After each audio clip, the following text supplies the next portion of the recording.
ಮತ್ತೊಂದು ಕಡೆ ರಾಜ್ಯದ ವಿಚಾರವಾಗಿ ನೋಡೋದಾದ್ರೆ 3 ದಿನದಲ್ಲೇ 3 ಕಡೆ ನಡೆದಿರುವಂತಹ ರಾಬರಿ ಸಹಜವಾಗಿ ರಾಜ್ಯದ ಜನರಲ್ಲಿ ಗಾಬರಿಗೊಳಿಸಿದೆ. ಮಂಗಳೂರು ಬೀದರ್ ದರೋಡೆ ಬೆಚ್ಚಿ ಬೀಳಿಸುವಂತಿದ್ದು ಆರೋಪಿಗಳಿಗಾಗಿ ಪೊಲೀಸರು ಶೋಧ ಕಾರ್ಯವನ್ನು ಮುಂದುವರಿಸಿದ್ದಾರೆ. ರಾಜ್ಯದಲ್ಲಿ ದರೋಡೆ ಗ್ಯಾಂಗ್ ಆಕ್ಟಿವ್, ಕೋಟಿ ಕೋಟಿ ಲೂಟಿ. ಮಂಗಳೂರು, ಬೀದರ್, ವಿಜಯಪುರ ರಾಜ್ಯದಲ್ಲಿ ದರೋಡೆ ಗ್ಯಾಂಗ್ ಆಕ್ಟಿವ್ ಆಗಿದ್ದು ಕರ್ನಾಟಕ ಬೆಚ್ಚಿ ಬಿದ್ದಿದೆ.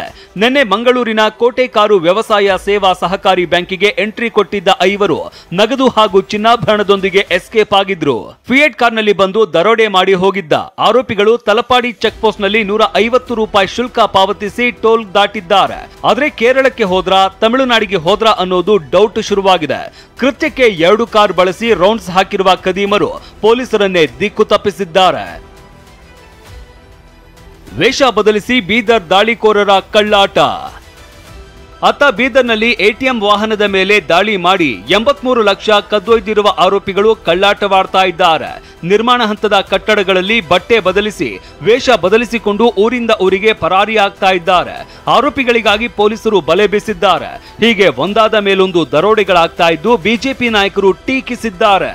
ದರೋಡೆ ರಾಜ್ಯಕ್ಕೆ ನಿಮ್ಮನ್ನೆಲ್ಲ ಸ್ವಾಗತ ಮಾಡ್ತಾ ಇದ್ದೀನಿ.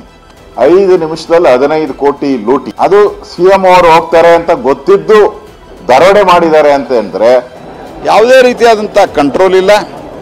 ಸರ್ಕಾರ ಸಂಪೂರ್ಣವಾಗಿ ತನ್ನ ಒಂದು ಕಂಟ್ರೋಲ್ ಅನ್ನ ಕಳೆದುಕೊಳ್ತಾ ಇದೆ. ಅದೇನೇ ಇರಲಿ, 3 ದಿನಗಳ ಅಂತರದಲ್ಲೇ ನಡೆದ ದರೋಡೆಗಳು ಜನರನ್ನ ಆತಂಕಕ್ಕೆ ದೂಡಿವೆ. ರಾಜ್ಯದಲ್ಲಿ ಕಾನೂನು ಸುವ್ಯವಸ್ಥೆ ಹದಗೆಟ್ಟಿದ್ಯಾ ಅನ್ನೋ ಅನುಮಾನ ಶುರುವಾಗಿದೆ. Bureau report, TV9.